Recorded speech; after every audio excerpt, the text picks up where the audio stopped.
Good evening, everyone. Welcome to Opera and Chill, Monday Night Opera. Today we're doing a preview to Turandot by Puccini. I'm going casual tonight. I'm wearing my The Things We Do for Love Season 14 t-shirt. What a fantastic opera this is, and this is the last opera that Puccini wrote. He died in 1924 before he finished it. He had gotten partially through the third act, and it was actually finished by another gentleman and was not premiered until 1926.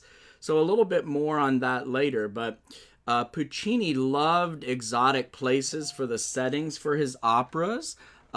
We have Nagasaki, Japan for Madama Butterfly. We have the American West for Golden Girl of the West.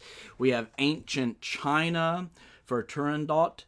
And Princess Turandot, she doesn't seem to want to get married. Maybe she has a commitment issue, but she has devised 3 very difficult riddles that a would-be suitor has to answer in order to marry her. And she has... There we go. She has derived 3 very difficult riddles for any would-be suitors that might want to marry her. And nobody can get these riddles right. And so the punishment is death. These men who engage in trying to answer the riddles and they are unsuccessful, they are being through here. I think I'm having a little bit of a connection issue. I hope people can see me. I better click over here and make sure this is coming through. Okay. All right, sorry about that. Mercury's in retrograde, so I've just been having trouble with my computers all day. So this is live. Anything can happen in Facebook Live. It's really quite the dramatic plot. And I wanted to start off by telling you how you can view the live stream at 7 p.m. At 7 p.m., we will be live streaming our 2015 production of Turandot. And so the first method is the SPO website method. You just go to our website, stpetopera.org, and right there at the home page, you can see where to click to go to Act 1 or Act 2 or Act 3. Presumably you'll want to watch them in order. So that is the website method. There's also the YouTube method for accessing the live stream at 7 p.m. You go to YouTube on your browser, type in St. Petersburg Opera Company, and then here about in the middle where it says Home, Videos, Playlist, click on Videos and you'll see the Act 1, Act 2, and Act 3 videos. So that's another way that you can access the live stream at 7. And the Turandot will be available for the whole week. So if you're not able to watch it tonight, it will be up for the next week. I want to say something very special about our sponsors for Turandot. They have both passed away, but the sponsor for Turandot was Norman Glick in memory of his partner, Harvey Tavel. Norman was a big fan of opera, a great friend to St. Pete Opera. He came to all our performances and events and brought such a wonderful spirit with him, and he loved Renee Fleming. He would travel everywhere around the world to see Renee Fleming perform. But Norman and Harvey were partners for decades, and they sponsored our Ariadne auf Naxos, and they had such a good time sponsoring that production. They also loved Richard Strauss. That after Harvey passed away, Norman decided that he wanted to sponsor Turandot in honor of Harvey. And so that's what happened. So thank you, Harvey and Norman, for your support of St. Petersburg Opera Company. And now I do want to tell you who is in the cast of Turandot with St. Pete Opera. So we have Susan Zakaris. She plays Princess Turandot. She resides in Canada. And her father was Emperor Altuom, played by Fred Frabota. Now the suitor, the unknown prince, who we come to find out his name is Prince Caliph, was Casey Finnegan. That's the romantic tenor lead. And then a bass role, Timur, is disposed king of Tartary, Matthew Curran. And his daughter was the slave girl Liu, Karen Chalingho. And there were some cabinet members there at the court. Ping was the Lord Chancellor, played by Luis Gonzalez. Then we have Pang, the Major Domo, played by Blake Friedman, who we featured last week in The Barber of Seville. And then we have Pong, the head chef of the Imperial Kitchen, played by John Conoclides, who was my guest a couple weeks ago. The character of the Mandarin, Joseph Ryan, is a character that makes an important opening statement at the beginning of the opera, and Gabriel Enrique was the Prince of Persia, someone who tried to wed the Princess Turandot but failed and was thus beheaded. So that is our cast that you will see performing tonight at 7 p.m. Let's see if we have any questions. Let's see, I see that some friends are watching. John Conoclides, great to see you on here watching with us tonight. And Otto, good to see you. And Dee and Colleen Cook, great to have so many people watching. So one thing I wanted to talk about was how do you pronounce the name of this opera? And what I have to say about that is that I have decided to pronounce the name of this opera Turandot as opposed to Turandot. But if you really want to get into this discussion, this man here, and his name is James Harbeck, and look at all those books in his library.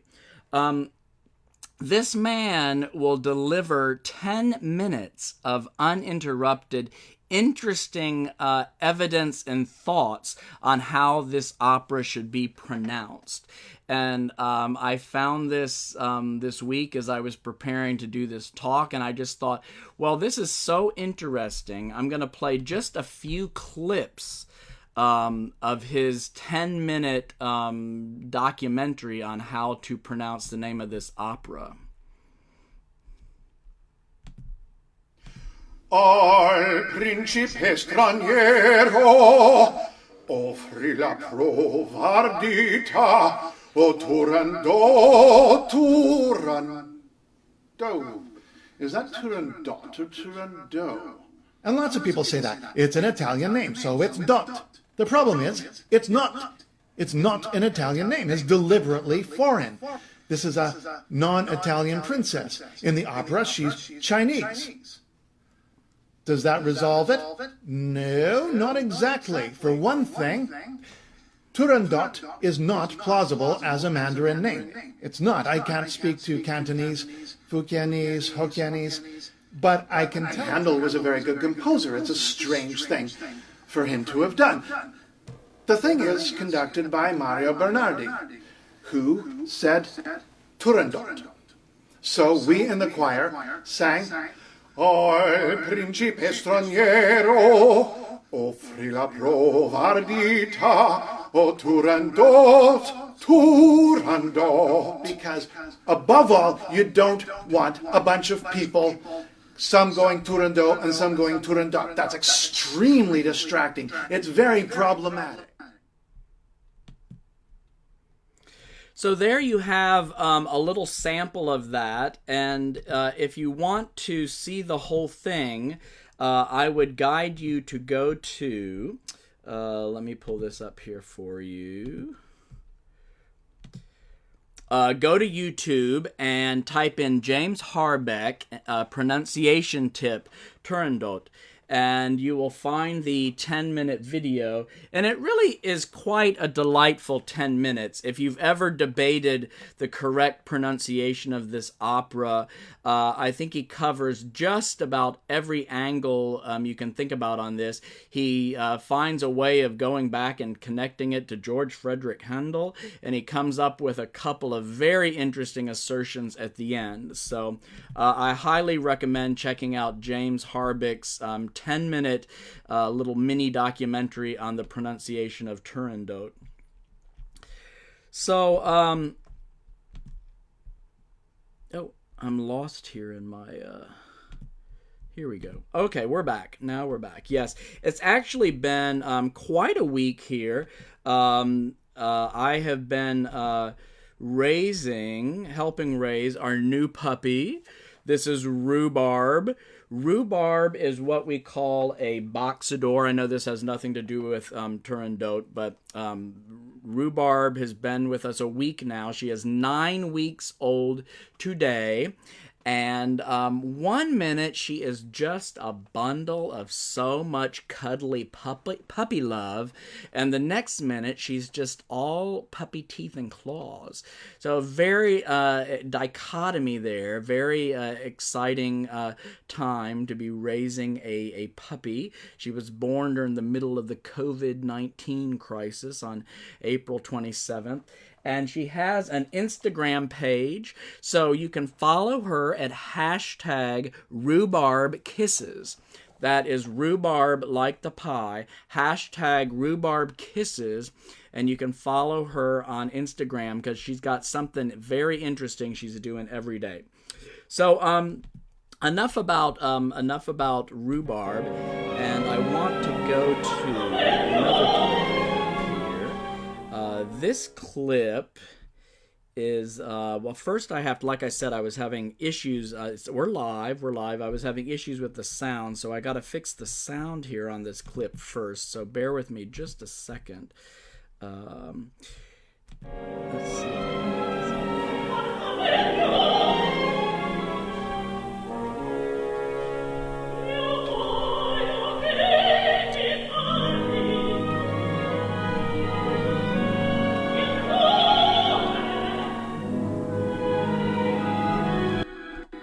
Sorry about that. Okay, so this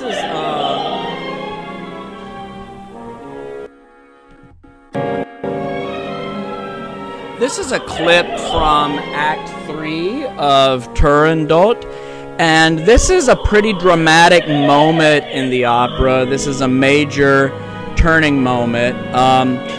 Turandot has her kingdom up all night trying to learn the name of the unknown prince. Of course, his name is Caliph. We know that, but she does not know that. And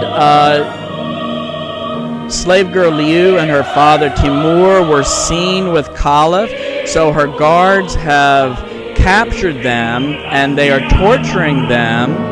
Now, Liu does not want her father to be tortured, so she cries out that she alone knows his name. She knows his name. This is some of the very last music Puccini wrote. We're coming up on the spot where he stopped writing. Some of Puccini's last music, very dramatic. Imagine this slave girl Liu, subservient her entire life, and here she is before the Princess Turandot, who has everything, but the princess doesn't have Caliph's name. And that is the slave girl's power over the princess.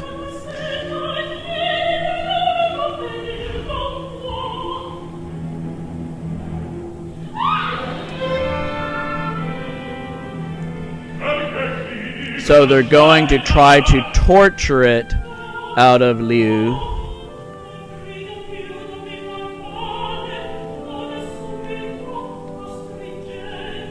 That's Liu there on the ground. But her power over Princess Turandot is that she knows Calip's name, and she can take that name to the grave with her.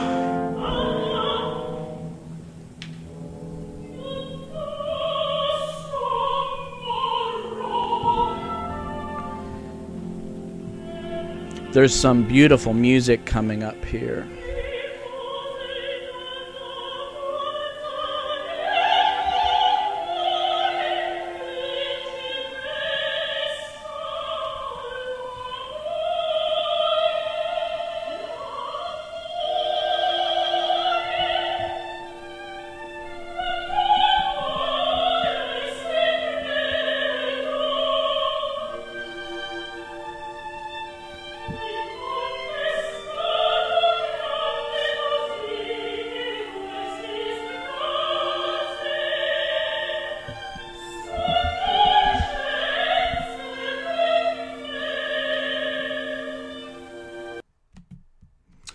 So you have that to look forward to in watching the broadcast.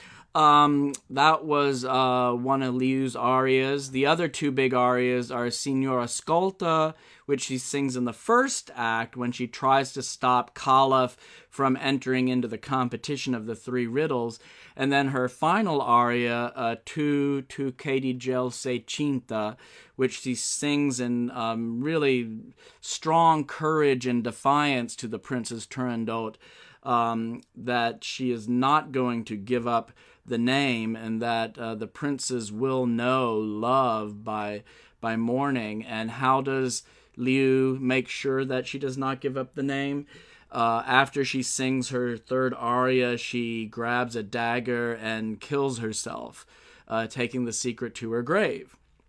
And that takes us about to the spot where Puccini stopped writing. So Franco Alfani had to come in. Franco Alfani had to come in and finish the opera, and the ending is a duet between Turandot and Caliph, and oddly enough, they get together, and the princess finds love. So, in a joking way, it's sort of a romantic comedy, if you don't think of the death of slave girl Liu and all the dead heads on pikes on the outskirts of town. But a really amazing, beautiful opera. And probably the most famous aria from Turandot is Nessun Dorma, sung early in Act 3 by Prince Caliph. Nessun Dorma means no one sleeps tonight, and I touched on that a moment ago. The reason no one sleeps is because the princess has her entire kingdom up trying to find out his name. What has happened in Act 2, he correctly answered all three riddles. First guy to ever do that. She can't believe it, and she wants to back out of the deal. She doesn't want to have to marry him, but her father, Emperor Altuom, says, you've got to do this. So the prince steps forward and he says, well, let's have a bonus round. If you can guess my identity by morning, you can still execute me. But if you cannot guess my true identity by morning, then you will marry me. So that's what's happening. And now in Act 3, when he sings Nessun Dorma, the princess has all of her servants, everybody in the kingdom. She's trying to find out what his name is so that she doesn't have to marry him. So I thought we would finish with a version of Nessun Dorma. This is a unique version of Nessun Dorma. We recently had our annual fundraising gala, Bella Voce, on May 23rd. We were not able to do it live in person, so we did a virtual gala. And we took for the theme of the gala this year, Vincerò, which means I will win. It's a line from the end of Nessun Dorma that Caliph sings multiple times.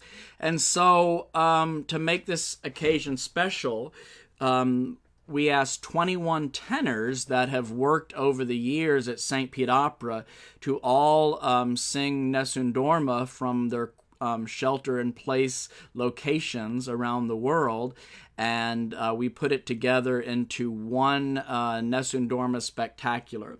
So we're going to play out today with that. Before we do, I want to remind you, you can watch the live stream at 7 o'clock by going to www.stpetopera.org, and you'll be able to click to the Turandot there, or you can go to our YouTube and go to St. Pete Opera Company and watch it there. I want to thank one more time Norman Glick, who sponsored Turandot in honor of Harvey Tavel.